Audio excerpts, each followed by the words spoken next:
Let's turn the. Hello, good afternoon, everyone. Bonjour, bienvenue à la séance plénière, to this plenary session, this year's CASCA 2013. My name is Leslie Butt. I'm on the local organizing committee, and I'm happy to be the chair of this session, which has 3 presenters. Before I begin, I'd like to acknowledge that with respect, the history, customs, and culture of the Coast Salish and Strait Salish peoples on whose traditional lands we are currently assembled. I'd also like to remind everyone that after this, there is a conference reception, the official conference reception, which has the title, Unsettling the Record, Shaken, Not Stirred. Some have offered to produce something called the Cascatini, and we are anxiously awaiting to see if there will indeed be a Cascatini at the reception. But I do want to remind you all that you got a free drinks voucher when you registered, and you can exchange that today for 1 free drink. And after that, there is an open bar as well. So we do hope you'll all come. It's in Cadborough Commons, which is about 2 minutes walk, and we'll be leading everybody over at about 5:30. Without further ado, the plenary panel, Unsettling Records, Exclusion, Inclusion. Our first presenter is Anjali Arondekar, Associate Professor at Santa Cruz in Feminist Studies. She studies the poetics and politics of sexuality and historiography in British and Portuguese colonial India. And she's going to present today on the title, In the Absence of Reliable Ghosts, Sexuality's Past.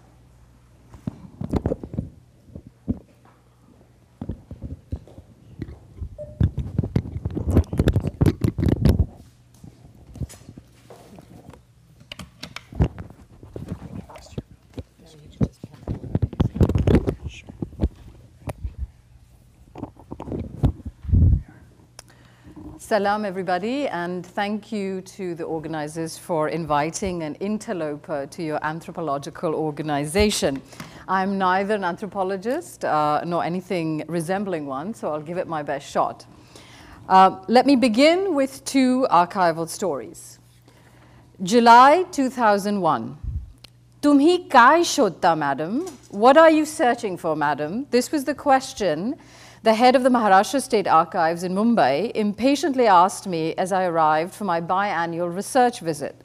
His impatience was occasioned by what he perceived was my inability to answer a series of simple questions on my research. Which colonial records did I want to see, and for what purpose? My inarticulateness at the time around his seemingly pedestrian and obvious question was not organized, as one would predictably assume, around my reluctance to reveal my interests in the figurations of sexual perversion and racial formation in 19th century India. Rather, my hesitation stemmed more from a sense of archival aporia, from what I had realized from my own research was an unrepresentable search for an impossible object. What indeed was I looking for, and what kind of archive did such a recuperative hermeneutics produce? And more importantly, what if my archival forays returned me to a space of absence? How then did one restore absence to itself? Or put simply, could an empty archive also be full? Story number 2, July 2008. Tumi kai karta, madam? What are you doing, madam? This was the question that Mrs. Archana Kakodkar, the caretaker of the Gomantak Maratha Samaj archives in Goa, India, an enormous private archive for the materials on Devadasis in colonial Portuguese India, quizzically asked me as I painstakingly placed a fragile document into one of many Ziploc bags. Devadasis, as some of you here may already know, is a hypersexualized Sanskrit term, literally meaning slave, dasi, of a god or a master, deva, often falsely read as interchangeable with terms such as courtesan, sex worker, prostitute. Bemused by my attempts to preserve such rare materials that I perceived as being damaged or open to loss, the caretaker's question signaled an unforeseen twist in my orientation to archival research. For her, the preservation of these rare materials was of little consequence. After all, as she sternly reminded me, this was an oversaturated archive, so full at its seams that it struggled to manage the constant production of new and diverse materials. Here, the return to a history of sexuality was not through a call to loss of object and or materials or preservation, but rather through ordinary surplus. Now, the first story is about the promise and failure of archival recuperation, the looking for. And the second story is about found archival objects that are so plentiful that one must look askance. Yet the two stories are equally, for me, about the press of multiple minoritizations of race, sexuality, and empire that frequently appear to demand archives as guarantors of presence, rights, representation, rather than as places of analytical stuckness that are often ordinary, efflorescent, and even unreliable. I begin with these two archival stories because they signal in many ways the conceptual shift in my own work from my first book, For the Record on Sexuality and the Colonial Archive, to my second book, In the Absence of Reliable Ghosts, Sexuality's Past. The turn to archival hermeneutics is the suture here. More broadly, they also spoke to a very personal commitment to staging a much-needed conversation between two seemingly segregated field formations, area studies and queer studies. I have called my talk today In the Absence of Reliable Ghosts because I want to engage certain modes of archival hermeneutics, a gesture towards a queer analysis that neither salvages nor erases the locational and historical transactions enabled under a critical area studies. Rather, my archival meditations call upon a figuration of area that produces epistemic catachresis in the welding of place. This is not a willing in of a lost or ghostly archive or of abjured geopolitics. This is not about a lingering on the impossibilities of reparation. Let me say more about what I mean. Marginality and loss, sparsity and disenfranchisement, these are the hermeneutical forms that have become the common currency of histories of sexuality. Within post-colonial and/or area studies, sexuality is rescued from the detritus of hegemonic histories of colonialism and nationalism and placed within more reparative narratives of reform and rights. Within queer sexuality studies in the Euro-American Academy, a celebration of queer negativity and affect has equally and ironically kept central the linking of sexuality to forms of loss and failure. Even as queer work revels in sexuality's falsely pathologized past as sources of sanctuary or jouissance rather than despair, tropes of loss continue to suture sexuality's settlement into that history. My interest today, by way of the two archival fragments I began with, lies not so much in debunking or providing a corrective, but more in engaging a different kind of queer ethics that rides against the press of a melancholic historicism that refuses to let go of an attachment to lost archival objects. That is, I'm interested in thinking about why histories of sexuality settle on the archival form of loss as an exemplary allegory of the subjectivities and/or geopolitics they mediate. To fix sexuality within idioms of archival marginality while politically exigent is to refuse alternative histories of emergence. My talk today engages three key questions. What if we are to shift our attention from the reading of sexuality as loss to understanding it as a site of radical abundance, even futurity? What happens if we abandon the archival language of search and rescue and focus instead on a history of sexuality that paradoxically foregrounds both its unreliability and its archival substance? What would it mean to let go of our attachments to loss, to unmoor ourselves, as it were, from the presence of reliable ghosts? But I'm getting ahead of myself. If we accept such challenges, it's important to engage our narrative rituals of archival consumption. particularly as they unfold in the production of salvific historiographies. I want to begin with one such narrative ritual that continues to inaugurate most historiographical, and I would say anthropological projects: the problem event, the detail, the case, the anecdote. In other words, an archival trace that is often a tantalizing obstacle to clarity, which then comes alive through our reconstructive hermeneutics. For scholars working at the interstices of minoritized historiography, such as myself, the problem event often becomes a crucial way of resolving the crisis of archival marginality, where the scarcity of historical evidence is overcome by the hermeneutical performance of plenitude, where you mine the archival trace for the promise of historical precedent and futurity. In what follows, I want to turn instead to one problem event that refuses such forms of lightsome telling.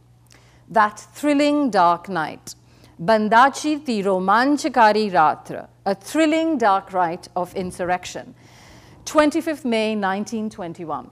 It's 10 p.m. and we are under attack. Our house has been surrounded and I can hear loud cries and whistles as stones and rocks pummel our doors and rooftop. I run to the courtyard to see all the women and children huddled together in fear. As the attack escalates, the children begin to lose control and defecate on themselves in fear. The women scream till their throats run dry, only to realize there's no water. My house and my wife, who is very ill, unable to bear the stress, falls to the ground in shock. I run to the rooftop with my gun in hand and shoot aimlessly into the darkness of the night, unsure if I am killing or will be killed. I scream out into the night and suddenly the attackers retreat and an eerie calm returns. Thus writes, and this is my translated summary from Konkani, Rajaram Rangoji Paingankar, the son of a Kalavantin, literally a term used for women with kala or art, a subgrouping within the Goan Devadasi structure. Remember, Devadasi refers to slaves of God, also courtesans and prostitutes. Thus writes Rajaram Paingankar in the first volume of his much heralded autobiography, Me Kon, Who Am I? The attack takes place in Paingyan, a small village in the taluka of Kankona, southern Goa, a key stronghold of the Goan Devadasi community in Portuguese colonial India. Once morning break, Paingankar recounts the events to the village headman, who accompanies him back to inspect and corroborate the damage done. In due course, Paingankar and his family abandon their home and seek shelter in a neighboring village. Now, there is, of course, as is expected in any narrative retelling, a prehistory to the attack, the Halla. 4 days earlier, on 21st May 1921, Paingankar and his comrades hold a general Satyanarayan Puja, which is a puja which is not ascribed to any particular motive but celebrates all things, calling for a refusal of caste hierarchies and religious difference. An enthusiastic crowd of over 1,000 people from 5 neighboring villages gathered, composed mainly of the Deuli and Bande castes. These are the sub-castes of the Devadasi communities who are often referred to as half-slaves, adabhaktis, within the census of the period. A smattering of curious Portuguese officials and a few breakaway Saraswat Brahmins, who are the high caste Brahmins. Enraged by the repeated caste humiliation suffered by the Devadasi families at the hands of the Saraswat Brahmins, Paingankar demands an end to Brahmin hegemony and oppression and speaks passionately about the need for education reform. Yet despite all the excitement, no priest is willing to step forward to complete the rites of the puja, fearful of incurring the wrath of the powerful Brahmins. And the wrath of the Brahmins does follow. Paingankar and the larger Devadasi community are banned from all social functions, their lands confiscated, their businesses shut down, and a general sanction is imposed against all of their interactions. Even worse, hundreds of Brahmin youth are rumored to have taken up arms in retaliation and threatened to riot and attack and destroy Paingankar and his followers. The scene is now set for the inevitable events of that thrilling dark night. After the attack, another extraordinary set of events follows.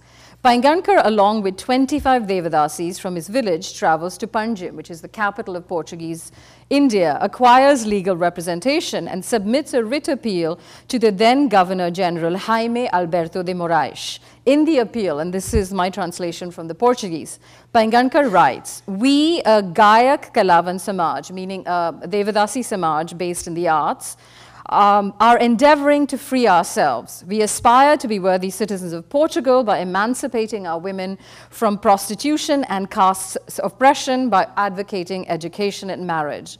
The Saraswat Brahmins find our goals objectionable and have attempted to punish us by confiscating our lands and by attacking the houses we live in. They have done so in the name of the Portuguese state. If this is indeed your law, then we wish to leave our village and seek permission to migrate to British India. If we are asked to stay, we would like to petition the Brahmins for damages and compensation. End petition. Governor Moraes responds positively and in an unprecedented fashion, strongly censuring the Brahmin community of Paingan and offering official protection for the Devadasis. News of the appeal and its aftermath spread like wildfire all across Goa. Editorials appear in both the Portuguese and the vernacular press as the Devadasis appear to have incited the beginning of a grassroots resistance against Brahmin upper caste hegemony. And last but not least, the governor's judgment found the basis of the first successful legal case filed against Brahmins by a Dalit community in Portuguese Goa. This case also leads to the formation of a Devadasi community formation, the Gomantak Maratha Samaj, whose archives I began with. Gomantak means from Goa. Maratha is a general term used to describe people from Maharashtra and Goa. Samaj means society. Now, just as his readers are ready to settle into this rousing account of brave resistance, Paingankar reveals an even more thrilling twist to the tale. In the opening gambit of the second volume, remember the event I accounted came up in the first volume. In the opening gambit of the second volume of his autobiography entitled Mi Gharavar Halla Ka Ghadun Arla, Why Did I Stage the Attack on My House? Paingankar explains that the attack was in fact, quote, a Saubhadra Natak, a strategic drama, directed precisely to protect and advance the interests of Devadasis. We are told that Paingankar, at the behest of his best friend and lover, the Devadasi Bhima, and in complete secrecy, persuades 6 comrades to attack his home on that fateful night. Not a soul is told of the carefully orchestrated attack, except those directly involved. As we have seen through the extreme physical discomfort experienced by all, even Paingankar's family members remain in the dark. Remember, his pregnant wife falls to the ground because she has no idea. Such secrecy, writes Paingankar, guarantees the narrative heft of the attack as the heinous work of frenzied Brahmin youth. Bhima, the young Devadasi who serves as the director behind the scenes, sets the stage perfectly for that fateful night of insurrection. Mobilizing established economies of rumor, fear, and humiliation, Bhima, along with her sister Devadasis, ensures that the larger village community truly embraces and anticipates the fiction of the attack. Guns are mysteriously set off around Devadasi homes previous to the night of the attack, and a general fear of Brahmin retaliation suffuses all conversation. An attack on Paingankar's home thus provides the necessary climax to such calculated and frenzied fear. So perfectly scripted are the conditions of its production. And the staging, as we already know, does produce its desired effects. Now, does the revelation that the event was so deftly staged unplug it from whatever salvic power station enables it to speak? Or does its narrative veracity, but in fact an event was being staged, refuse a historical assimilation so courted from the start that would make it too readable to be read much further? Let me explain what I mean. For anyone here who works within historical archives, it would come as no surprise that any hegemonic text making confident claims to historical truth will be stabilized and exceeded by the operations of counter-archives, counter-stories that disrupt any and all ideological project being advanced. Such a critical orthodoxy, however, does not as easily extend, I would suggest, to minoritized archives where the subversion resistance hypotheses, despite or perhaps because of the contaminations of Foucault and subaltern studies, continues to function as difference's most definitive and seductive effect. Even the most rigorous intentions to the contrary have not prevented the preservation of a veracity archive that promises, even as the activity of its own demystification is rehearsed within its own contents. For someone like myself, who is writing a history of the Goan Devadasis, this staged event produces an alternative archival model that refuses the stability of a spectacle to hold or destroy and focuses instead on the salvific forms archives are asked to assume.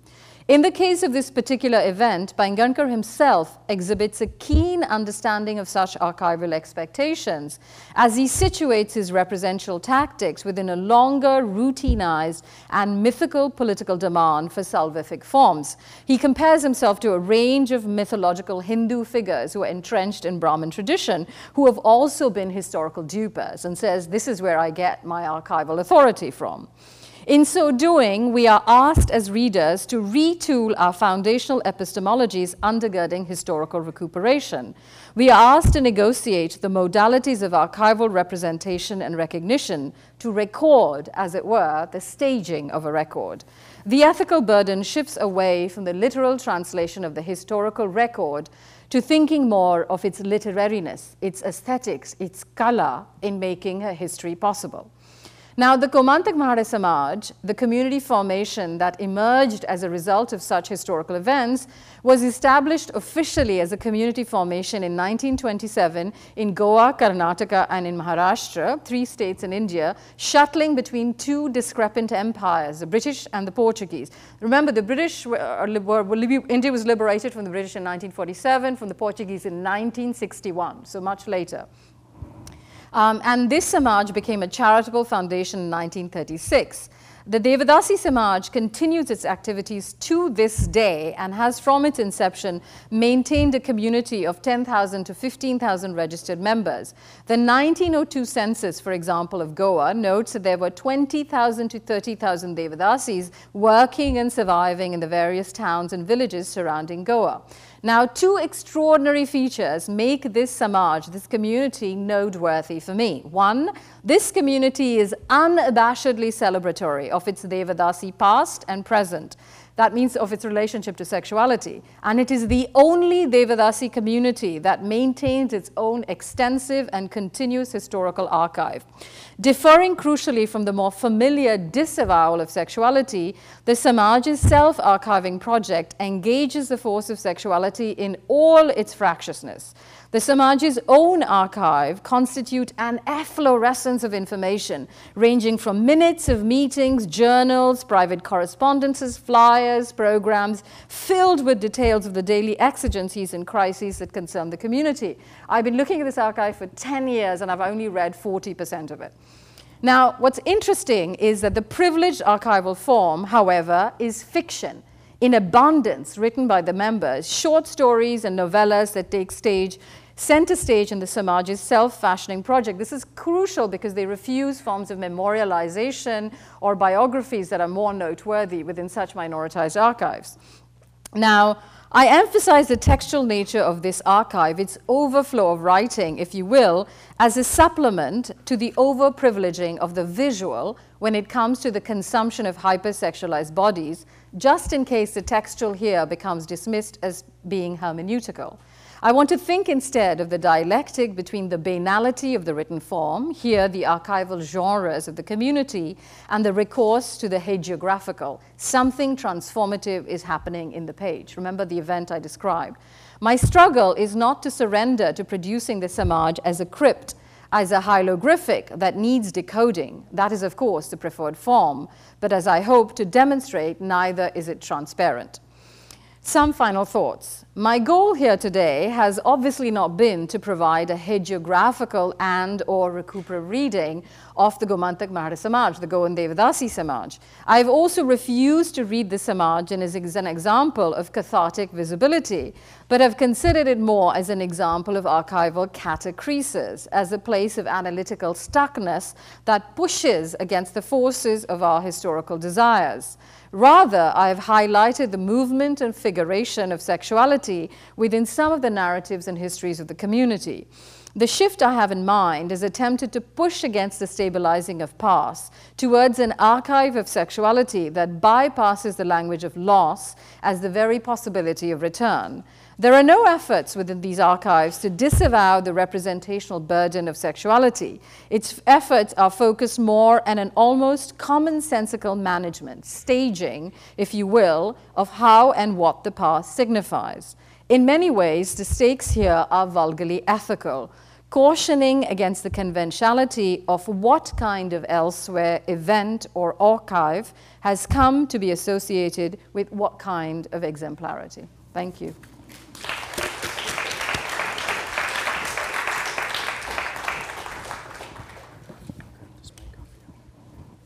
Oh, sorry.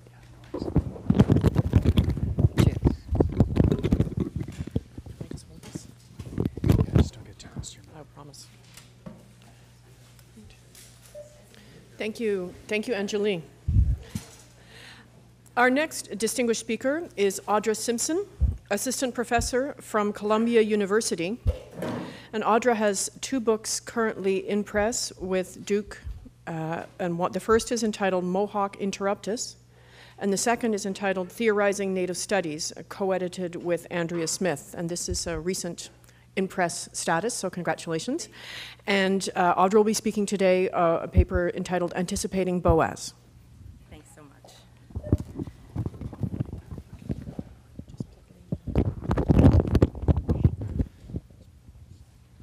Better run Thanks so much to Lisa Mitchell, Andrea Walsh, the fabulous team here at UVic that has assembled these papers, my co-panelists, the Coast Salish caretakers here who have tended to this territory very elegantly.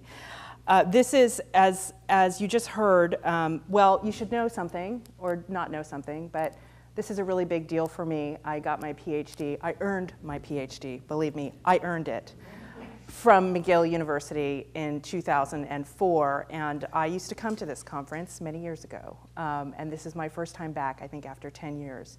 So, thank you very much, Anjali. So it is, this is my first time as a plenarist here. It's my first time back in 10 years, and it's really nice to come back under these circumstances. So thank you for coming. This paper was written for a conference on the anniversary of The Mind of Primitive Man, unironically titled by dear Franz Boas, who made his way through this territory and others. And this was a Yale collection of papers. It was a very stimulating event. I had a different rereading of The Mind of Primitive Man than others. And I will share this with you today. It's revised lightly since then. I will start first because I'm also an Iroquois. I'm not really an Iroquoisness, but I do Iroquois stuff, area work, serious area work, revising area work. I start this with an anthropologist, Lewis Henry Morgan, who would be a very significant figure in American anthropology and kinship studies. The quote I begin with is 1851, and I highlight our Indian relations, he says, from the foundation of the Republic to the present moment, have been administered with reference to the ultimate advantage of the government itself. As I said, that was 1851. And I'd like to follow that up with a quote from dear Papa Boas, 1911. That was a joke. In the composition of our people, the indigenous element has never played an important role, except for very short periods. This paper was first conceived as an occasion for me to reread Lewis Henry Morgan through Franz Boas. This may seem an odd way to go, as Boas is a figure that many would argue has had a far greater scholarly and political impact than Morgan. His scholarship completely, and we heard this, and you'll still hear this from people, reshaped anthropological theory and method, manifesting in the first department in the United States, the department where I now work. This institution and pedagogic influence spread well beyond his own department and discipline into other fields and debates of the day. It may seem an odd choice, in fact, to think about Boas in terms of what predates him, of which precipitates or perhaps, I think, anticipates him. Some of you may well know from The Mind of Primitive Man that at the very least he offers a range of presumptions that he sought to reveal as unscientific and to correct. We also know from the effects of this very interventionist text that this was in no way a small feat, and were it to be the least of his accomplishments, it surely is profound. But in limiting this consideration to specific texts and only because of space, I'm hoping to expand the range of thinking on both figures and the ideas that are attached to them. I am writing the new introduction and, in fact, editing Morgan's League of the Iroquois to put it back into print. It's been out of print, which is the first ethnological study of the Iroquois. And this will be, as I said, put it back into print by Syracuse University Press. I've also spent a good chunk of time within my own book, Mohawk Interruptus, on the effect of Morgan's thinking within Iroquois studies and beyond. League of the Iroquois predates Boas's first ethnographic publication, Chinook Texts, by 43 years.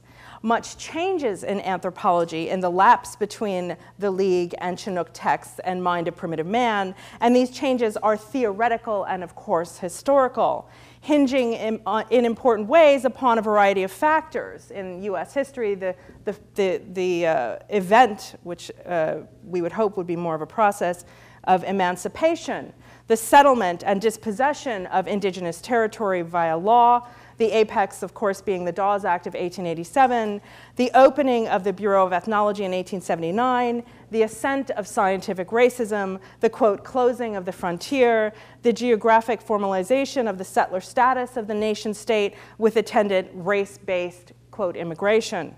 All of this and so much more provides the critical context for Boas's inquiries. Morgan's early Iroquois work occurs in the maelstrom of unambiguous settler force, although occurring in a less corporeally violent fashion than in what is now the American West, within what would become, in ethnological parlance, the area of the, quote, Northeast. Morgan's maelstrom was the deep force of private industry. You know, it's almost like tar sands or something, Ogden, what was then Ogden Land Company, and law that Indians of this region were dealing with. Their struggles were in the courts rather than with the US cavalry. However, it was also their land that they were trying to hold on to. So the struggles, although less sanguine, were over the very same thing, defense of territory.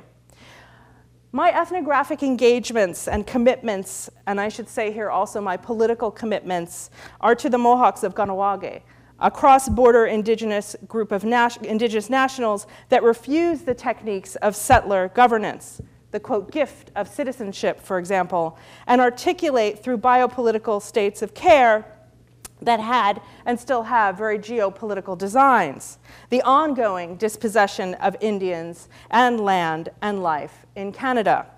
The US is another story, but a story that's told via the same grammar, of course, of indigenous dispossession. As the people I work with traverse the international boundary line between the US and Canada, sometimes daily, they have to deal with two settler states that are predicated in Patrick Wolf's crucial framing upon their elimination.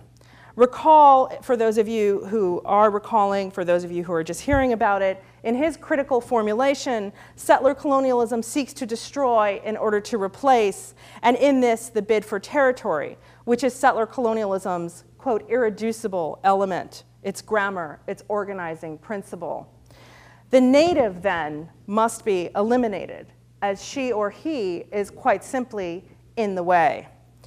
The effect this state project has had on the people I work with is not only the radically depleted land base, historically the Mohawk Valley, but also a reservation that has been reduced to a fraction of its original seigneurial grant, but also a legacy of racialization, the reduction of their sovereignty as they were reframed as populations to be managed rather than nations to be treated with. They work to articulate their sovereignty and their nationhood with and against this technique of dispossession and raced forms of recognition that issue from the geopolitical project of settler sovereignty. This is achieved by limiting the numbers of people that are recognized as Indians via regimes of racial management that then limit also the land that Indians can lawfully possess. And even that possession is not real, as it is simply the right to reside on land that is, quote, held for your use and benefit. They are known in a particular way as people organized into clans, quote, as Romans of the New World, Romans of the forest, as this continent's first democracy, not to mention the many other highly laudatory assemblages of cultural difference. These marks of laudatory difference are predicated upon the surprise of complexity that accords to the fundamentally savage, and thus the surprisingly civil savage. It is owing to Lewis Henry Morgan and his followers in Iroquois studies, some of whom are still tottering along, that their particular status as anthropologically classic accrue to them. This understanding is vexed and, I would say, a very strange laurel, like the backhanded compliment, but on a much larger scale with far more serious consequences. Yet the particular people I work with who are unambiguously Iroquois fail gloriously at being classical Iroquois. And generally, I would argue, the entire gens, and because I never have to say this word, gens, G-E-N-S, okay, you know, in Morgan's language, not French, gens of Iroquois are anthropological classics no more. The specified people I work with could never be classics. And the detailed ethnological reasons for this are documented in my book, but suffice it to say now that this is because of Morgan's love of hierarchy, of order, of the evolutionary infrastructure within his work. That most Indians would fail, and in this would appear briefly upon his evolutionary scene at the stage of upper savagery, barbarism if they were lucky. And then exit into his advocacy imaginary as whitened Western citizens, which is where he saw the noble and simultaneously savage and semi-barbaric Iroquois heading. But more than anything, perhaps, I think those that were most enmeshed with colonial economies, colonial cultures, and Nicholas Thomas's old language, he hasn't been talked about enough, and tenses were themselves impossible to perfect ethnologically in a pure form. Thus were the Ganawage Mohawks of the 19th century, and to a certain extent, today. Why the impossibility of this prefect to be ethnologically perfect, and perhaps why should we care, and how does this bear upon Morgan and Boas?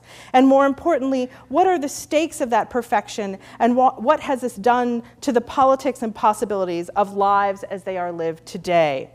The question emerges from the aforementioned settler colonial project to eliminate indigeneity as defined very tidily and usefully by Patrick Wolfe, but also the project to continue to dispossess and then to foment settler sovereignty over land and lives. This project has been less the focus of analysis, and I would say normatively should be. The logic this project, as it bears upon indigenous culture, the lived and the difficult kind, the uncodable kind, is revealed in Mark Rifkin's really brilliant analysis. I think this is the most important work to be written in anthropology, and it's been written in queer studies. The book, When Did Indians Become Straight? Kinship, the History of Sexuality, and Native Sovereignty. This book does many important things, but the key intervention is his ongoing demonstration of the way in which the biopolitical techniques of settler society that had geopolitical designs rendered indigenous romance, governance, and philosophical systems knowable and ultimately governable, or so it was thought. As such, these systems were imaged and textualized into a heteronormative social order that, in effect, he argues, made Indians straight.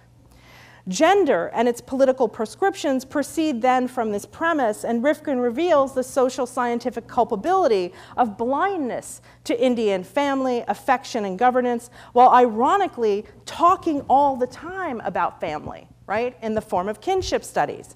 In making a science of those relationships through the system and study of kinship, much was effaced. This being philosophical order, political order, and the practice and representation of sovereignty.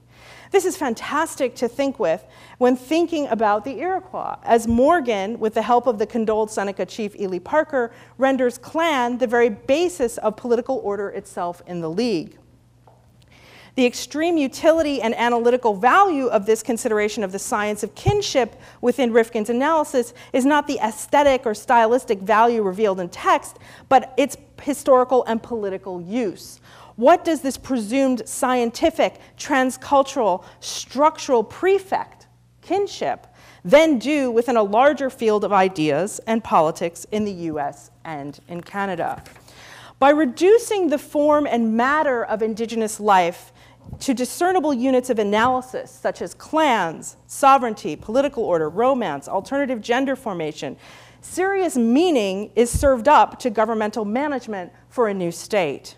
Dispossession was helped by a cunning conflation, and this is my colleague Beth Pavanelli's language, cunning conflation of social science of family form and propriety, or rather property and family allocation. This was imaged through literatures of various forms and the seemingly benign and neutral imagination of family structure within anthropology. Yet indigenous kinship was rendered indigenous specificity as, quote, oddity, positioning it either as a block to national citizenship to be eradicated or as a curiosity to be preserved so as to indicate the nation's positive inclusion of Aboriginal residues. I'm sure people, or I hope people are thinking about the Indian Act of 1876 and its gendered preference. Rifkin's central intervention is to track the translations of Native social and political life within North America as something other than what they were. Such a process requires the critique of heteronormativity as, quote, not only privileging the domestic sphere of the conjugal household, but also the domestic space of settler homonationalism. And of course, settler nationalism, which I think he takes simply to mean hetero. And I have 5 minutes. This imperative flourishes through his readings of Lewis Henry Morgan, Catherine Maria Sedgwick, James Fenimore Cooper, Mary Jemison, Ella Deloria, he goes on both sides of the border, Leslie Feinberg, a lesbian classic, I think white lesbian classic, Beth Brandt, Craig Womack, producing an analysis of texts fully within their historical and theoretical ambits of articulation. In his destabilization of our notion of the sturdiness and incontrovertibility of social and familial structure, Rifkin demonstrates how Native peoples have been structured out of their own social and romantic orders into a literary and ultimately liberal imaginary of heteronormative domesticity and governability. Rifkin then marks the precise moments when that transitioning out occurred and Indians were known as governable rather than subjects of their own sovereign political orders, domesticities, sexualities, and ultimately political trajectories. The need to connect to another political order via citizenship, for example, carries more than a burden of signs. It has cost to sociability and meaning. This causes a shift in the distribution of political possibility. If one catexter is enfolded, and this is a gentle way of stating forced or assigned, a citizenship, this undermines other forms of intergroup recognition, and intergroup recognition that goes beyond clan and its totemic functions. And this was something that Boas was, by the time of the mind of primitive man, simply not concerned with. Indigeneity, indigenous specificity, indigenous sovereignty, these were non-issues for him, unlike race. And the purpose of that book was to demolish in a relentless case-by-case fashion any scientific basis for the presumption of race inferiority. At this point, Indians were enfolded into race by Boas, although not citizenship, in a form of non-recognition and imminent disappearance, of which I will say more later. I find it astounding. However, the broader notion of race was a difference of presumption, the presumption of diminished and inherent bodily, mental, or cultural inferiority of categorical difference defined according to a white bodily and Western philosophical and governmental form. The mind of primitive man was then a scientific restoration of the capacity of the formerly degraded, and an extended argument for the integrity of all cultures, which normatively, he argued, should be understood in and of themselves, as there was no scientific basis for subjecting them to other forms of adjudication or interpretation. Boas's definitional and conceptual architecture would, through his scientific consideration of the data, produce a nascent, I would say, liberal defense of the value of difference that, once defined in particular ways, could then be protected. His concern then was on discernibility of culture. See here his definition of primitive culture, and I will not read it for you because I have no time. This definition of difference presents itself as an ongoing problem of dealing with all these groups of people, which should be solved on the basis of scientific knowledge, not according to emotional clamor, he says. But the formula for the cultural intelligibility of associations, meaning, art, or expression, is finding salience, salient, discernible, recordable, and salvageable culture, but culture that is not sturdy enough to withstand the assault of civilization. Although perhaps less sturdy and vigorous, that does not mean that it should not be considered less valuable or erroneously, as in Morgan's thinking, a, quote, earlier stage of development. This is differently articulated, temporally equivalent form of being.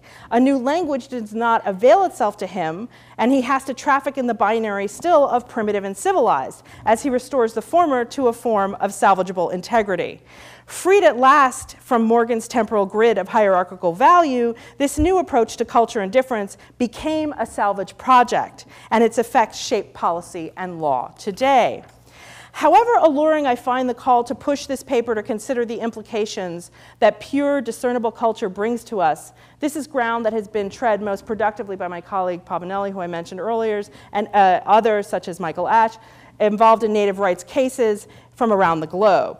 However, I will simply mark the pitfall of pure culture as a constraint upon indigenous peoples today, as it feeds directly into settler regimes of exclusion in maddeningly lawful ways, calling into question the very lawfulness of law itself. What jumps to mind are exemplary federal recognition requirements in the US, land title cases in Australia, Aboriginal rights cases in Canada, particularly the Vanderpeet decision. This is ground that has been covered far better by others.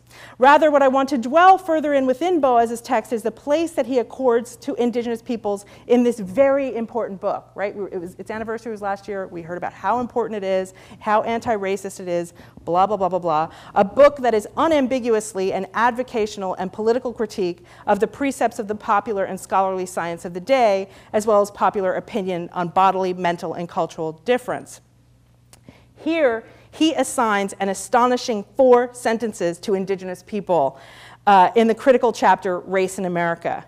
This after writing numerous monographs on Northwest Coast and articles on Inuit peoples, measuring their animate and inanimate bodies, collecting their material and discursive culture and training, collaborating with field workers such as George Hunt in 1886, work that predates his collaboration with Ella Deloria, who he will start to work with shortly after the book is published. These were indigenous people who clearly were in possession of their culture and the politics of their communities. How then does Boas assign to indigeneity the space of not only diminishment, but fractal insignificance? And insignificance, he argues, cannot matter within the large settler nation state. Consider the temporality of this narration, perfect in its settler acquiescence to the notion of the inevitability, and in this perhaps the incontrovertible disappearance of native people, and this is worth quoting and pushing the time a bit. When British immigrants first flocked to the Atlantic coast of North America, they found a continent inhabited by Indians. The population of the country was thin and vanished comparatively rapidly before the influx of more numerous Europeans. And further to this, he said, they have never become sufficiently numerous in any populous part of the US to be considered an important element of our population.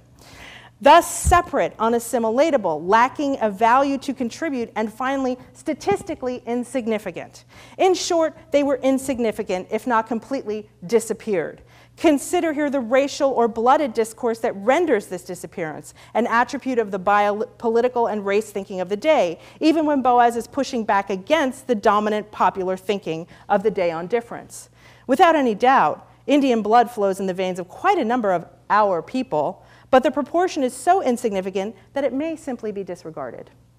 This is simultaneously the moment when Iroquois people on the Canadian side of the border were crossing the border to work steel, when they were living according to traditional governance on reservations on both sides of the border, when their own nationals were participating in pan-Indian rights associations on the American side of the border, such as the Society for American Indians. These are people who would very shortly thereafter declare war on Germany, would, as sovereign nations, refuse citizenship, would suffer incarcerations in 1924 when their traditional longhouse government was forcibly dismantled by Canada, and would then seek international recognition as a nation state at the League of Nations because of Canada's violation of existing treaties with the Dutch and the British. Thus, in spite of what was before Boas and the eyes and ears of many others in the years leading up to The Mind of Primitive Man, these interruptions of the settler narrative of indigenous disappearance were unrelatable, unregistratable. They could not even be seen by this premier anti-racist scientist of the day, or simply did not form a part of the critical imaginary that informed this interventionist text, even though these events were happening in New York State, the state where he resided. Instead, consider this very permissive moment within the text. Recall the previous point on blood. The proportion is so insignificant that it may be disregarded. Much more important has been the introduction of the Negro, whose numbers have increased many-fold, so that they now form about 1/8 of our nation. Note that he then nuances the notion of introduction several pages later with the tearing away of the African soil, and the complete loss of the old standards of life, which were replaced by the dependency of slavery and by all it entailed. What to do with the language of introduction in place of human bondage or enslavement? I will leave that to you and the fans of Boas. His softening of the deep, and there are fans, I know I'm in his territory.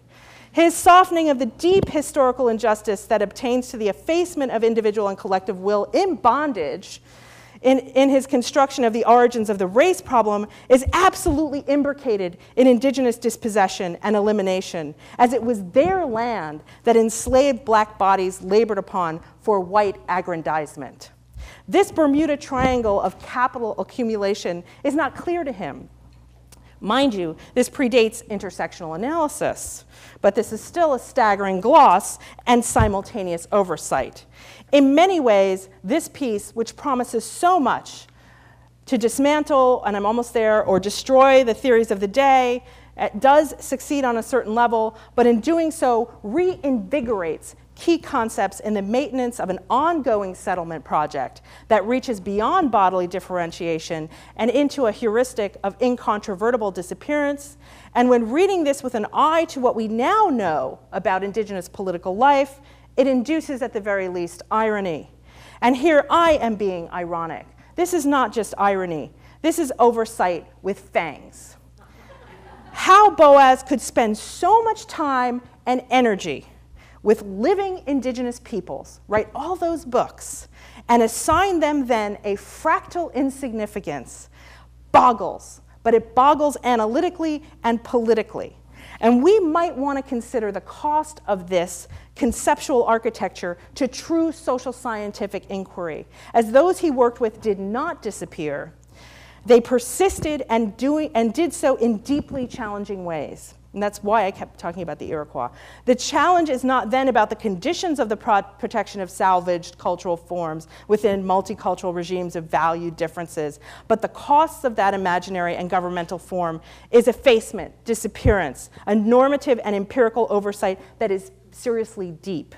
This paper has demonstrated that this oversight is preconditioned on an inability or an unwillingness to see or read indigenous sovereignty or politics in any other form than primitive, pure culture, and in this to easily hitch it to other things, to be blind to it or to dismiss it altogether, and I would say add to that in favor of fractal significance. In short, settler governmentality loves this sort of social science because it keeps things in its place. Thank you.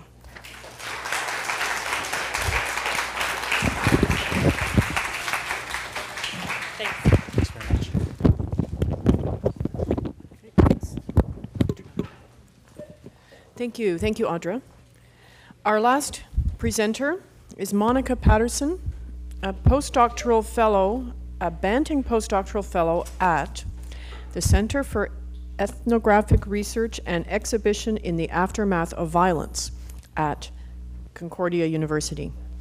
She has a couple of volumes in press, that have just been released: Curating Difficult Knowledge, Violent Pasts in Public Places, and Anthrohistory, Unsettling Knowledge and Questioning Discipline. She's going to speak to us today on a paper entitled Children's Drawings During Apartheid, Evidence of the Unseen.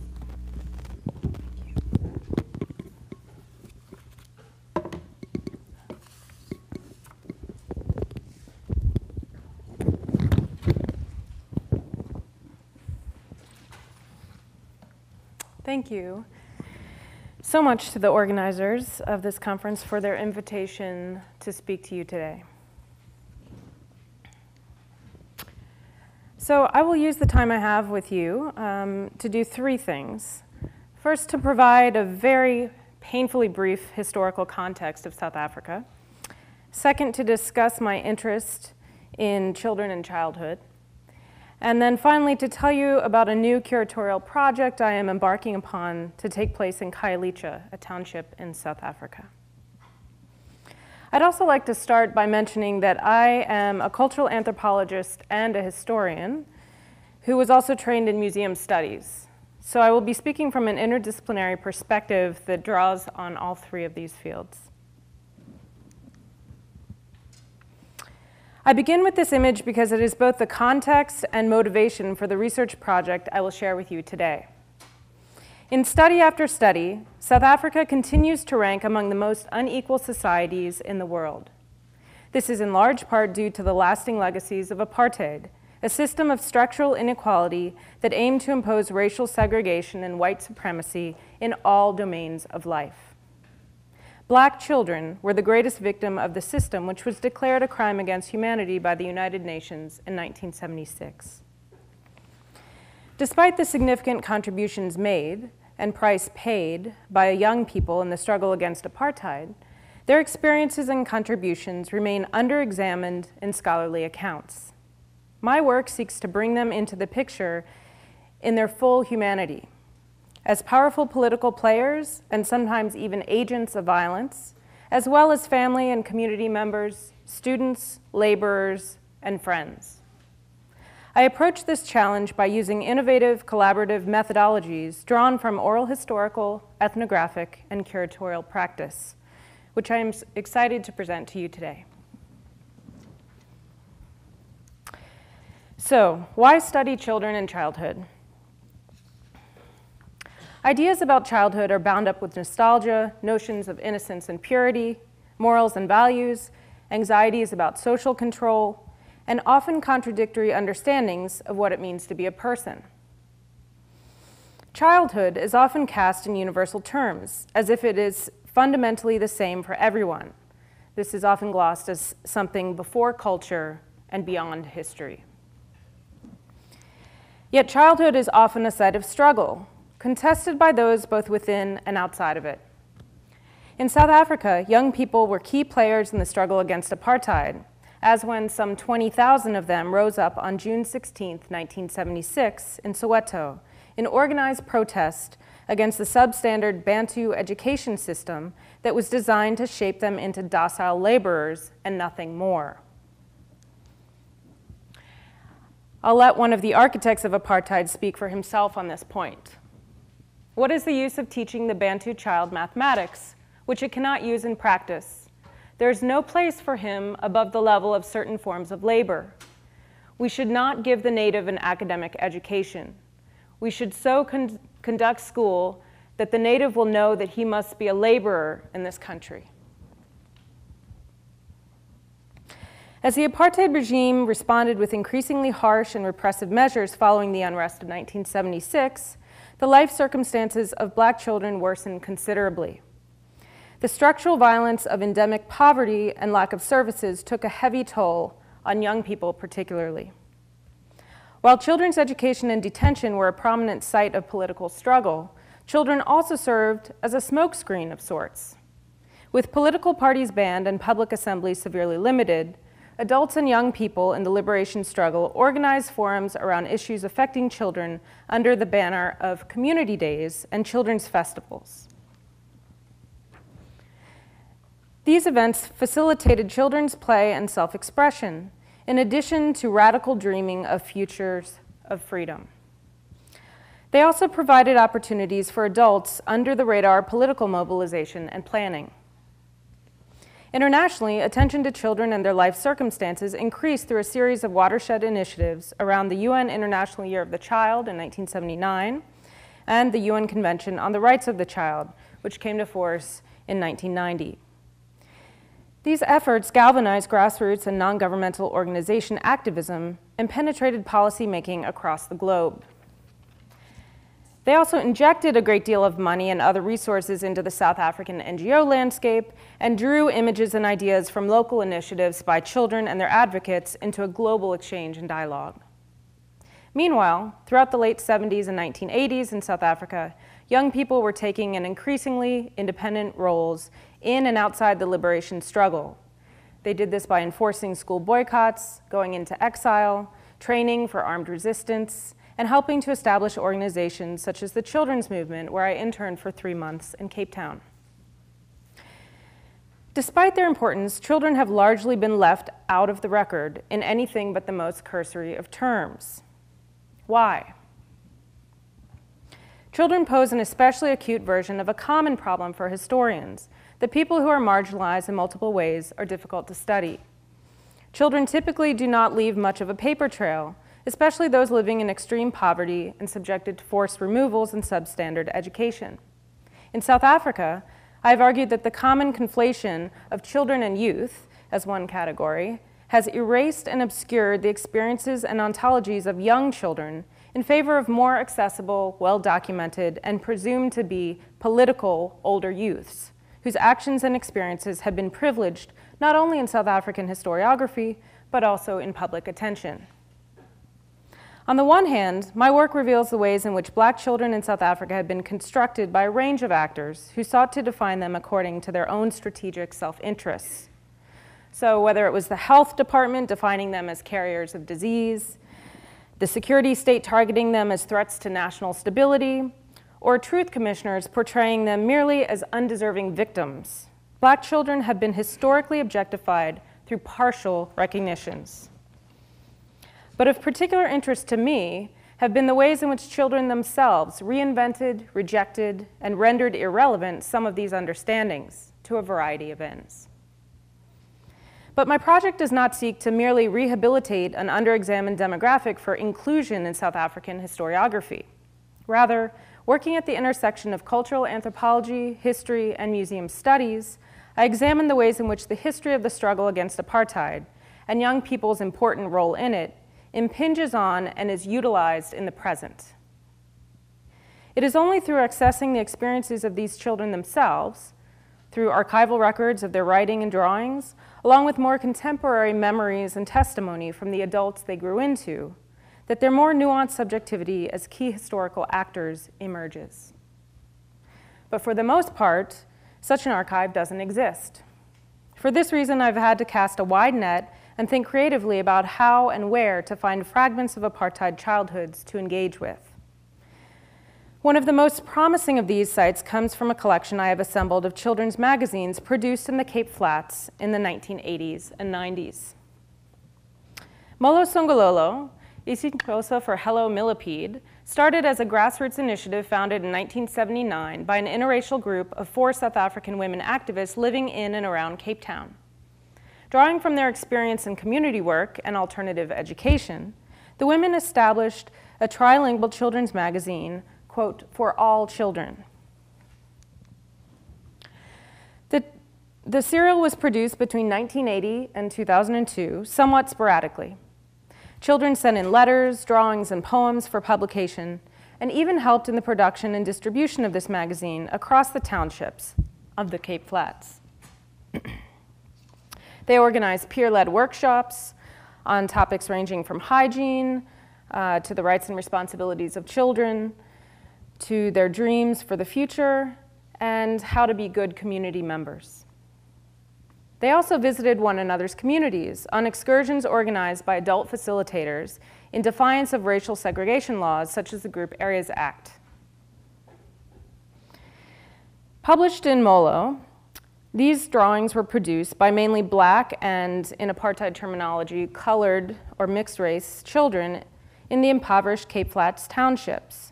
They provide important visual testimony of children's life experiences under apartheid.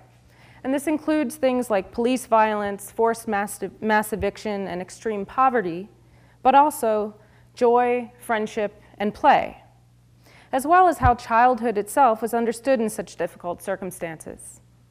As such, they provide an important archive of children's commentary and expression from the late apartheid era. Refreshingly, and all too rarely, the children in these pages are depicted as social actors with interests, strategies, and worldviews that impact their communities. Utilized internationally, some of these drawings and others like them brought to wider global attention the suffering of Black South Africans who are non-citizens in their own country. As primary sources, these images open toward the promise of imagined futures, aesthetic expressions, and collective action. But what can these drawings tell us about the socio-political reality of the times they represent? This is not an easy question to answer, and pushes me to a consideration of new research methodologies. The works have been removed from their original context, with little beyond the name and age, only sometimes, of the contributor attached. They are thus open to a seemingly endless range of possible readings. These seem elusive at best, given the influence of children's imagination, still developing motor and linguistic skills, and the sometimes leading circumstances of their production in politicized art workshops.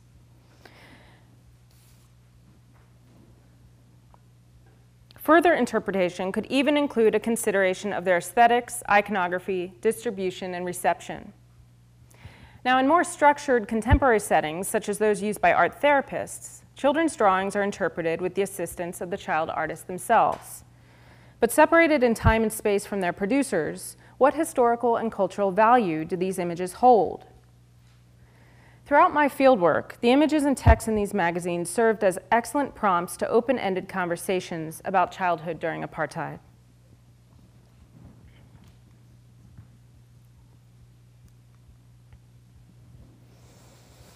Drawing from my background in museum studies and public history curating, I have been working with an interdisciplinary team at Concordia University to develop an experimental methodology of exhibition as research. This approach engages public participants in co-creation and dialogue around locally situated exhibits. Inviting engagement with historical materials about and by children from the apartheid period, the particular exhibit I am developing will take place in a community center in the township of Khayelitsha. Entitled Refiguring Childhood, the exhibit asks audience participants, including present-day children, to consider their current circumstances and the meanings of childhood through intergenerational dialogue and collaborative curation. Participants will engage with historical materials from archives and meaningful items from their personal collections, speaking back to representations of themselves and analyses of their experience, and contributing their own new knowledge.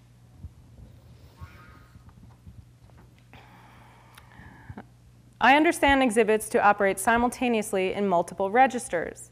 As Corey Kratz has noted, exhibits are, quote, a process, a product, and an event. I see exhibits as potentially powerful technologies that are able to cast a frame around an ordered assemblage of elements as a way of asserting the importance of that larger whole and its worthiness of being contemplated and discussed. And if you don't believe me, try walking into a classroom where you've placed any three objects on a pedestal or in vitrines, glass cases, and just listen to the dialogue that they produce among your students.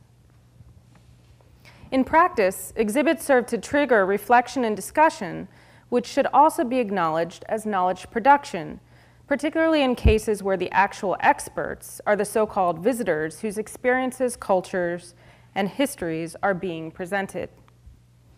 However, the knowledge and debate that exhibits evokes usually dissipates into the ether in most museum encounters and remains beyond the ken of scholars because it is neither recognized nor documented.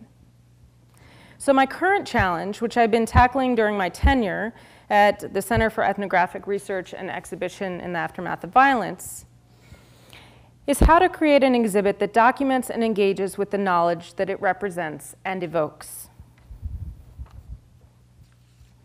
Museums and monuments in South Africa traditionally celebrated apartheid and its beneficiaries, while demonizing, belittling, or simply ignoring the Black majority population. Post-independence, initial attempts to democratize such sites in terms of both access and content focused on correcting one-sided, often overtly racist representations to insert the experiences of South Africa's Black population into the historical record and commemorative landscape. My methodology extends the democratization project beyond a focus on the content of what is produced as public history, to democratizing the process of exhibit and public history production itself.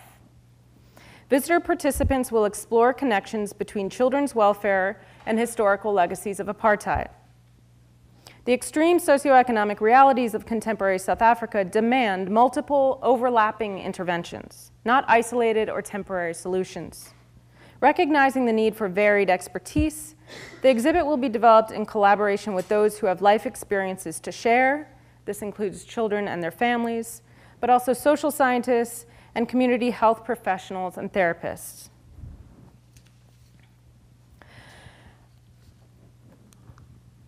Drawing from long-standing literary, music, and storytelling traditions, the exhibit will hinge on a curated collection of Molo material, augmented by crowdsourced material provided by members of the host communities. Participants of all ages will be invited to respond to the historical materials with identifying information, critiques, questions, and interpretations. Prompts in the form of questions will encourage intergenerational dialogue and reflections on the relationship between the apartheid past and the present, particularly as it pertains to the situation of children. Offshoot exhibits, publications, and documentation in various media will grow from the involvement of local South African residents, students from the Regional Museum and Heritage programs, and in partnership with the Children's Resource Center and the still existing NGO Molo Songololo.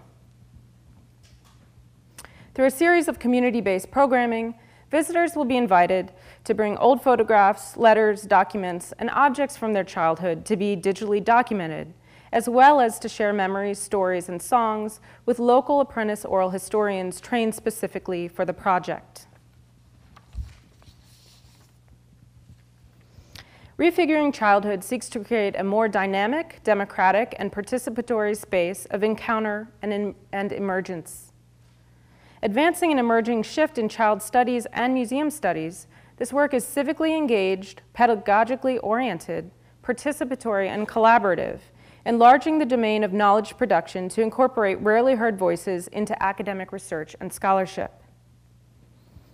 To do so, we must ask, what insights from engaging with the past might address the cultural, historical, and political issues that define the situation of children in South Africa today?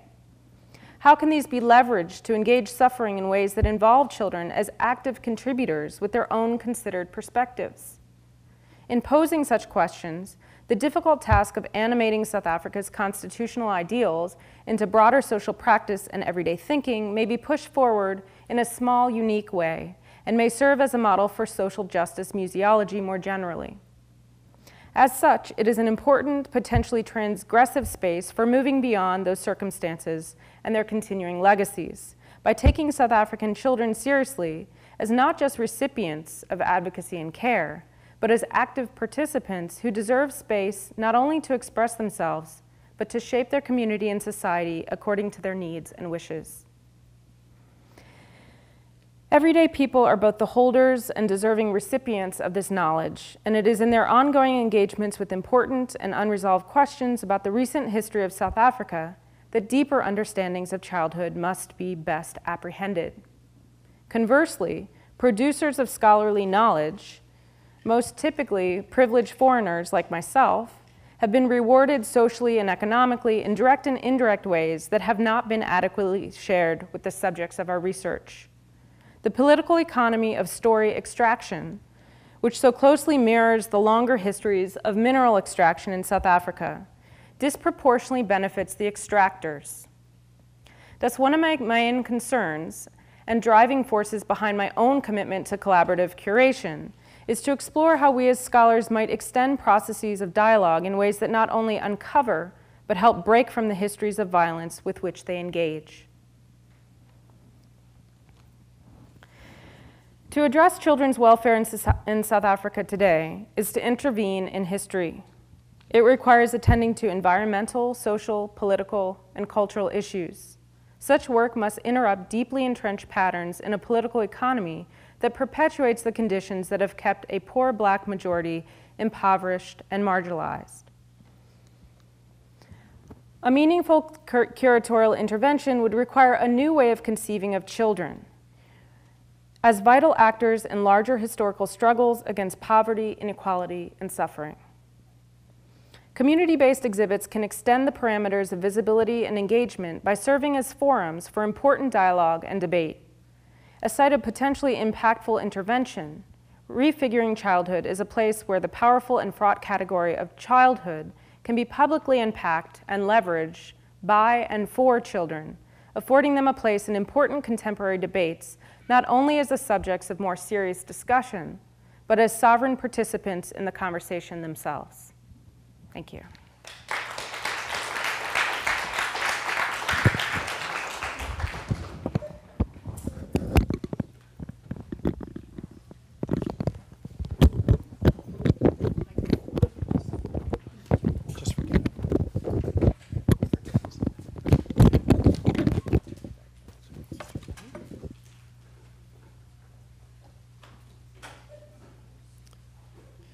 Thank you.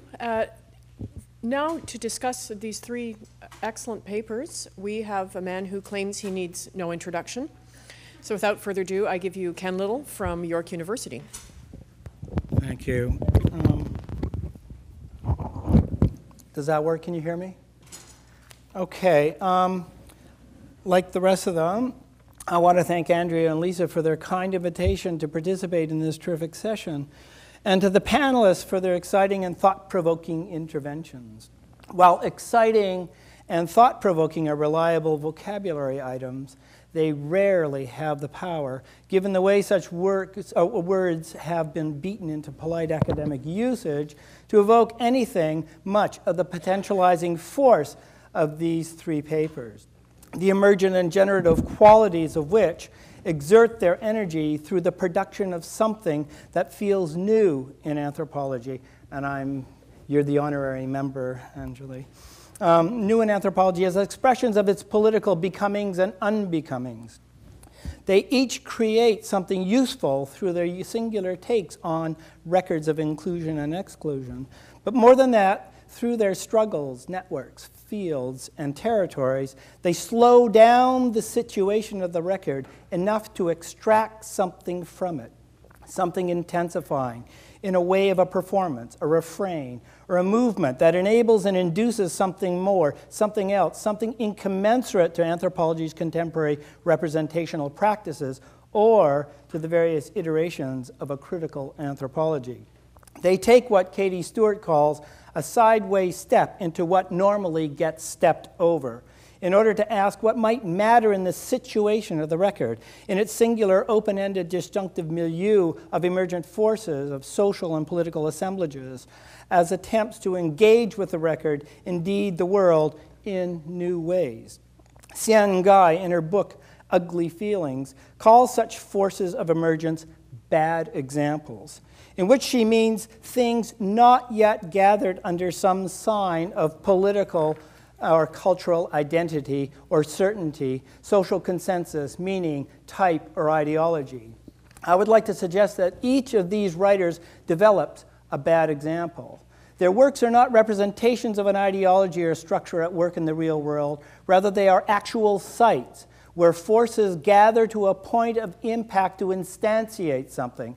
In this case, the record. Instantiations enact the situation of the record. They are radical singularities, each with a particular texture and density, a vitalized abundance in Anjali's case, an interruption in Audra's, and an expressive force of child agency in Monica's. Each a line of flight, a contingent entanglement of some hybridized mixture of things, some flirtation that scampers the edges of phenomena, or odd moments, or cases, or stagings that suggest where a trajectory might lead if, for the very briefest of moments, it is left unconstrained, unchecked by powers, practices, or institutional desires. More directly compelling, fractious, and unpredictable than useful representations, bad examples do not get along easily with any given program. Instead, they evoke the vitality and intensity of situations in which the record becomes a fact, a drag, a stimulation, a blockage, a retreat, an exhaustion, a confusion, a rogue vitality, a free-floating fascination, a secret life, a site of collective excitation or disappointment. In short, an assemblage of influences that tracks a line of force as it emerges in moments of shock, surprise, humor, fear, anger, humiliation, or rage. But it is to the situation of the phrase and the situation of the record that I want to turn before I actually get into the papers themselves. And I know that this is not the place to rehearse the situation event distinction. Badiou, Masumi, Poir, Berlant do much of that work for us. It's enough to say that the situation of the record can be both comic or tragic. However, situation tragedies seem to be the dominant mode these days, while the comedy and the comic are always Janus-faced. Dare I say that we are all living through situation tragedies in the distressing spaces of neoliberal entanglements of biopolitical care and abandonment in controlled societies. We live through the contingencies of the ordinary that are always in the making, but always for the record. A Devadasi archive, a collection of anthropological texts, a record of kids' expressive forms. These things are a record when they are not doing, when they stabilize as facts of the matter, when they are in arrest, qualified, and actualized, commensurate with the details of their systematic fields. The situation of the record is the way these papers would, in the way these papers would have it, however, is always a doing. A situation is never settled. The situation is always what Manning calls a sensing beyond security. No shared horizon, no common sense, not yet. Just a contingent and growing matrix of forces stabilizing through awkward engagements with records. To think of being in the situation of the record then means that the potentials of the record inform trajectories to new social performances, refrains, and expressions. This is the contingent situational milieu of the record. Its incommensurable effective potential, its futurity, if you like. No telos, just more growth, urging something on, some connection, some discontinuity that haunts every connection, but always insisting on some possible acting together, for better or for worse. The situation is the chronotope of the record, in which social relations in the world are sensed to be changing, yet the rules of future life and the forms of storytelling and their recording are still vibrant matters. In the making, in formation, and in excess. A record's growth, a record's becoming the record, but not there yet. Anjali's bad example is an exercise in queer historiography that sutures queer analysis and critical area studies in a unique situational manner, evoking stories of her experience in minoritized archives, dealing with Goan Devadasi in the context of colonial histories of sexuality that emerge from stories of archival unspeakability and excess. Anjali becomes entangled in the dominant political discourses of the archive's special function, as is a quote from her, the guarantors of presence, rights, representation, rather than as locations of analytical stuckness. This is the catachresis idea, that are often ordinary, efflorescent, and even unreliable. That's a quote from her. It is clear from what she says that the histories, critical or otherwise, of Devadasi and the archives that support them assemble around assigned political themes, or what she calls hermeneutical forms, that are the history of sexuality's currency, marginality, loss, paucity, disenfranchisement. Tropes of loss suture sexuality's unqualified potentialities into the required commensurability of the archive to tell the salvific subversion resistance story.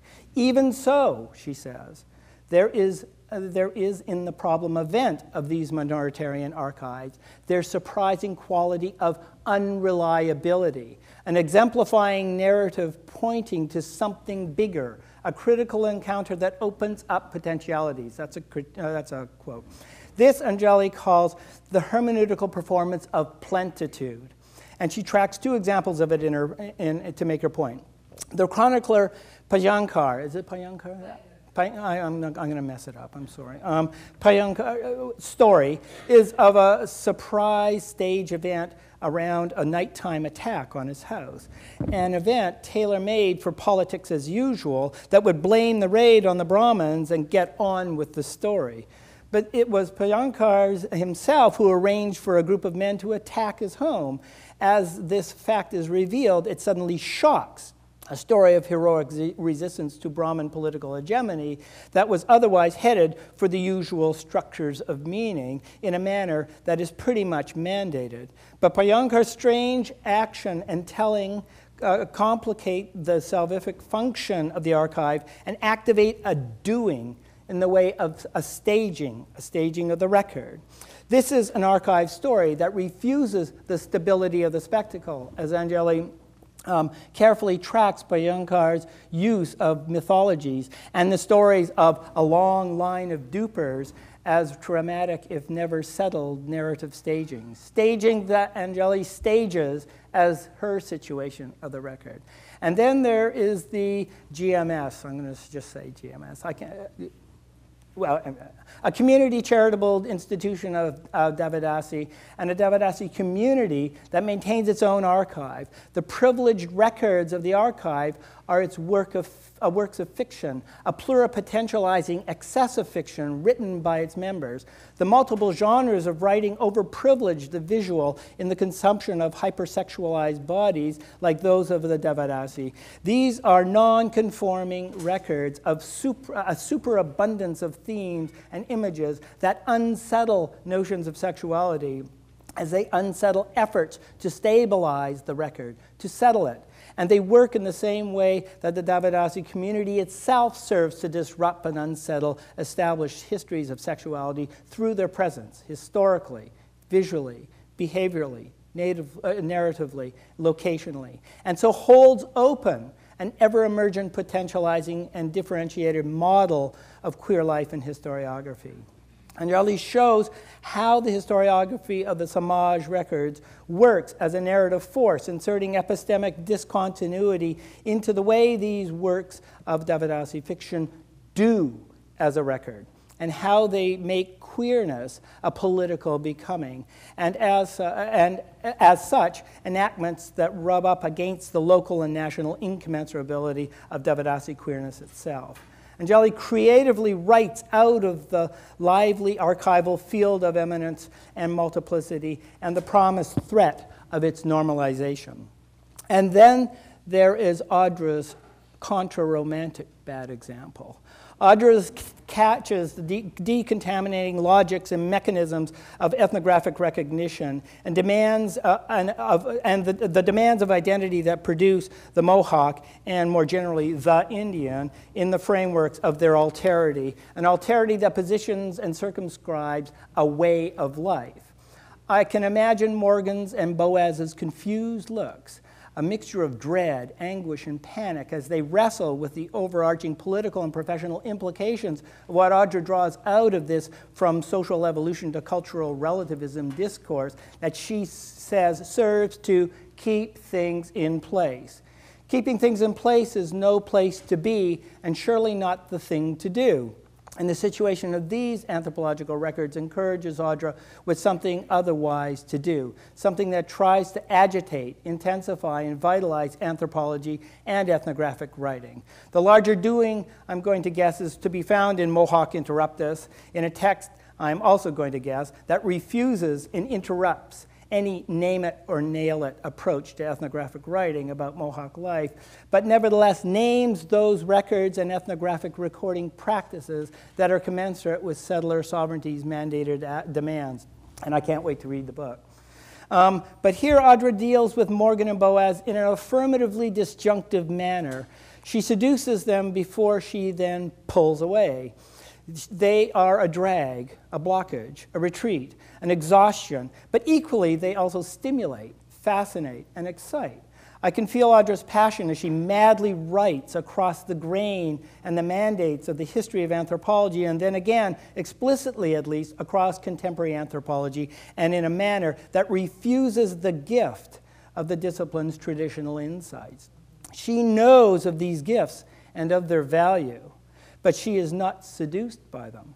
She demonstrates that here and alerts us to the cunning of ethnographic recognition to gloss Pavanelli, but she also gestures to the ambivalent complexities of that concept of recognition. She interrupts the logics of anthropology that initially interrupted indigenous life as another liberal state enfolding as a strategy of knowing the Indian, but in a very restricted economy of values. As such, Audra's desire is not simply to reverse the direction of this gift of recognition. Audra seems steadfastly to refuse to have Mohawk distinctiveness recognized, not in terms of ethnological theory anyways. She makes no gesture toward that in her paper. Nevertheless, she provides her discipline with something of a gift anyway, one that offers her and us a good look at the history and contemporary circumstances of identity production and the objectification of culture, as they serve the mandates of the commensurable. But beware of the gift's poison. As anthropologists, we all know that, at least.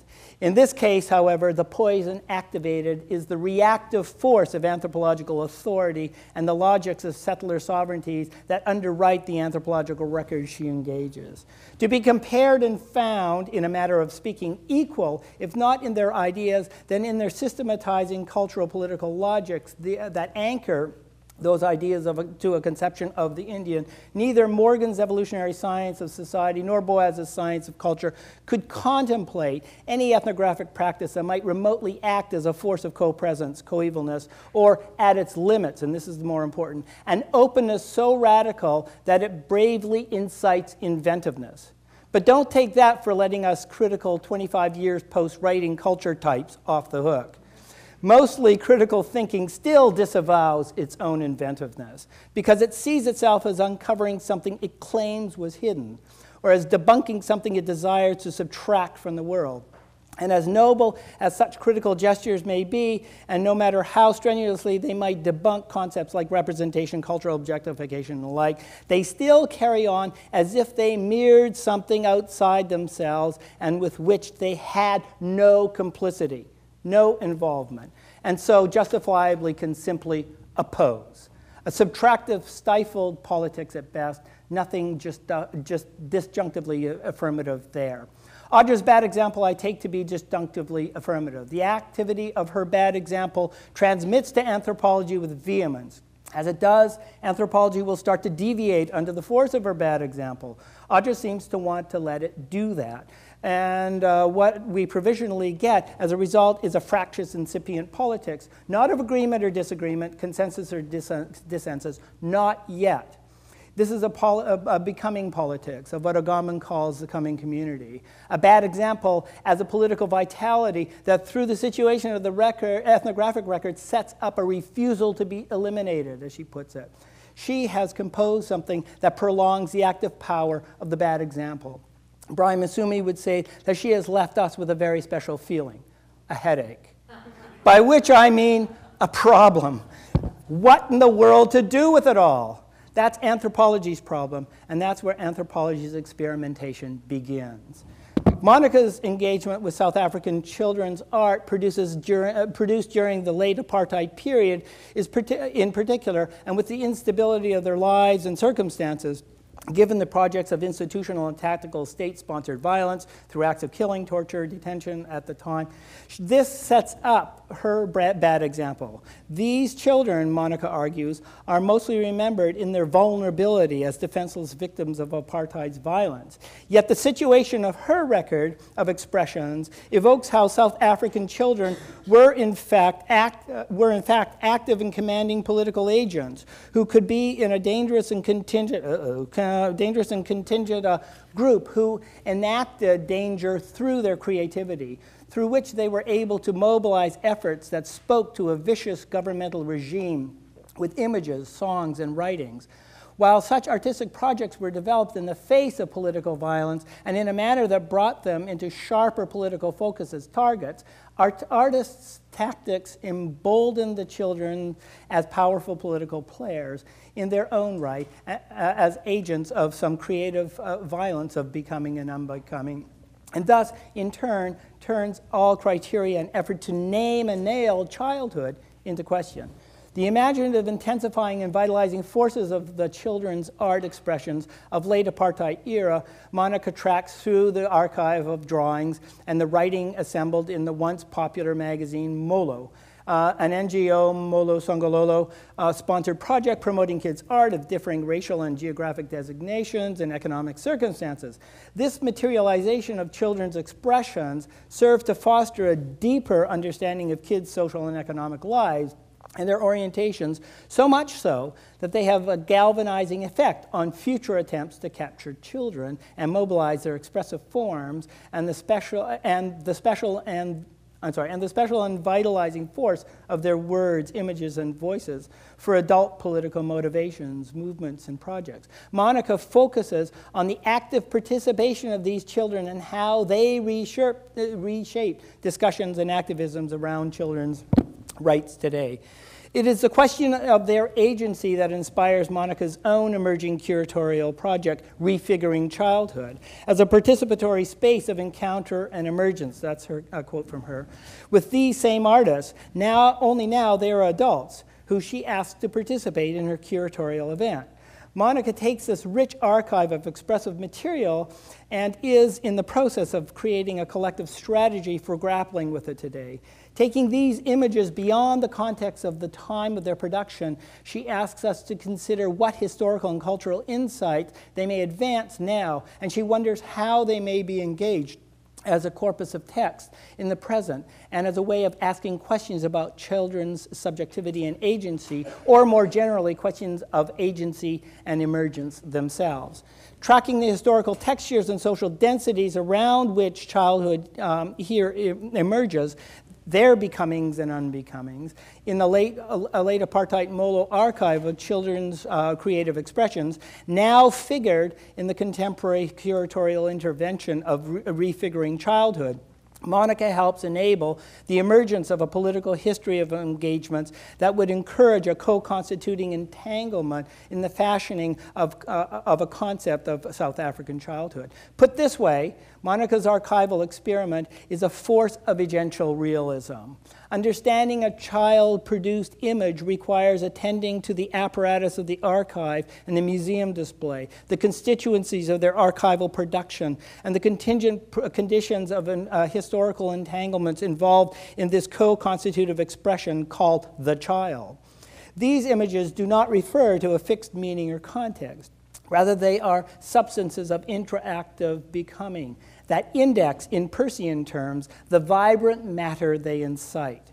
It's about what brings maximum potential and connectivity to the situation. Not a thing. This record of images is a doing. Here we have circulating concepts of childhood embedded in the shared public practices of the shifting archive display museum as they provisionally emerge in relation to new curatorial practices. This is the situation of Monica's records, multiple enactments that make and remake the child through the emergent and co-constitutive practices of curating a moment of change. And to paraphrase Spinoza, we do not yet know what children's art can do. 3 bad examples. Each explores a singular situation of the record. What is significant about these bad examples is less vital than carefully attending to the ways in which they materialize, emerge, attune, and attach as innumerable linkages and flows of proliferating life compositions, or expressions of things actualizing and qualifying as meaningful. I suggest the bad example in relation to the record as a provocation, as a force inciting random scenes of living that conjure compositions of life in feeling tones and intensities that enable political and social attunements that are the leading edge of sensing modes of political life as they come into being, obstinate, struggling, restless, promissory, across real and imaginary social fields, odd moments, and circumstances and states of immersion.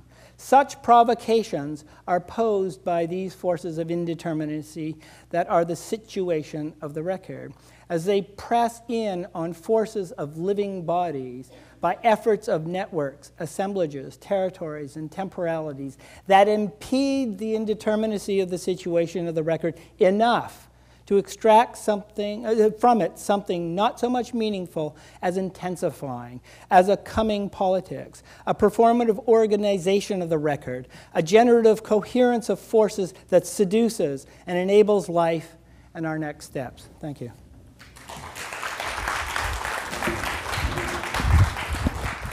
God, I just there you go.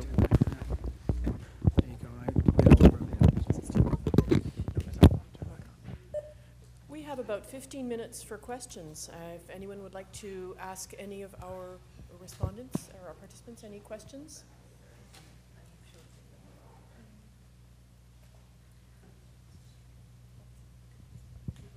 Yes. Audra. This is a question for Audra. Audra. Yes. Michael. Yes, Michael. So,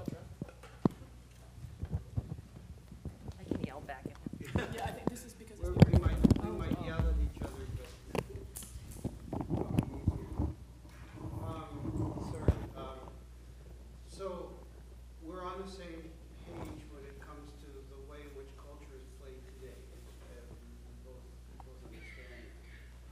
And I really do take your point about the way Boas played culture, but I want to come back to that. Mm-hmm. But there's an earlier version of culture that's way more robust, so that what is interesting is how it gets degraded. So when Herder talks about how could you go to Herder? Okay. Yeah, go ahead. well, Not how could you go, but of course you go to Herder.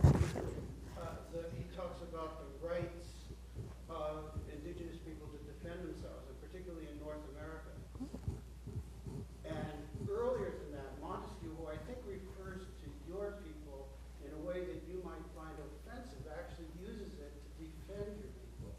Because I think he says the Iroquois, I'm not sure about that, who eat their young, still have the right of a nation. So there's culture in a radicalized formation. So there may be something about the way in which culture has been moved that's of interest.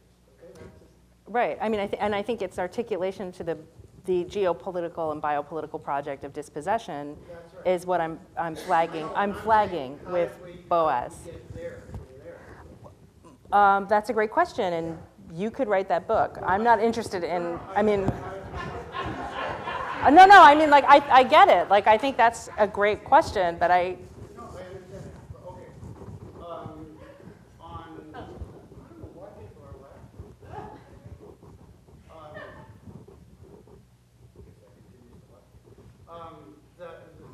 There are also stronger lines in anthropology, even in the period of people that are considered at this point to be colonizer period, like Radcliffe Brown. I've written about Radcliffe Brown's work in Australia and how I think it was a critique of terminology. So I think there is some place there, okay? But on Boas, the issue for me on Boas is where he was coming from into getting to his positioning on culture. And I just wanted to look at it from a slightly different perspective and just clean that up, okay? Because I think that he may be, and I don't know this for sure, but he may be coming from a particular position that was dominant in Jewish thought in this period, which was completely anti-territorial. That took the view that the whole problem was a recourse to territorial sovereignty. That's very interesting and helpful. And so it was cultural nationalism and relations like that that were really important. The mistake that I see that he made is that he didn't understand that the dispossession in North America, that there was a dispossession in North America that allowed that to take place. I think politically also there should be some attention, this came up at the Boas conference at Yale, to his activities raising money to settle Alaska and send Jewish emigres to Alaska, right? So I appreciate your contextualization in terms of Jewish thought, and that's something that I'll definitely think about. But the translation of perhaps this Jewish thought, but also politics in Western Europe, deeply, of course, serious biopolitical projects of extermination which he was completely bound up in as somebody fleeing that, was also informing his settlement project or his settlement aspirations for a space that is indigenous land, right? Alaska. So he's going to, I don't know if this is true, but this was mentioned by somebody at the conference, that he died at the Columbia Faculty House raising money for this project. So that's something to be verified. Whether or not it is true, it's interesting and worth thinking about. And I can't speak to the Jewish piece of it. I can speak a bit to knowing his experience, his life experience, and the deeper question of the history of ideas on the culture concept, of course, I can't speak to. I think it's interesting, and I think it's a book-long project that, is not for me to do. But if you write it, I'll read it. So I think I'm done.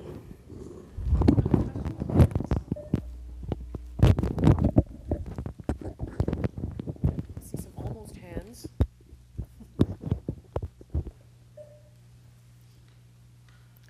Perhaps everyone is ready for a drink. I hope that, thank you, all of our presenters.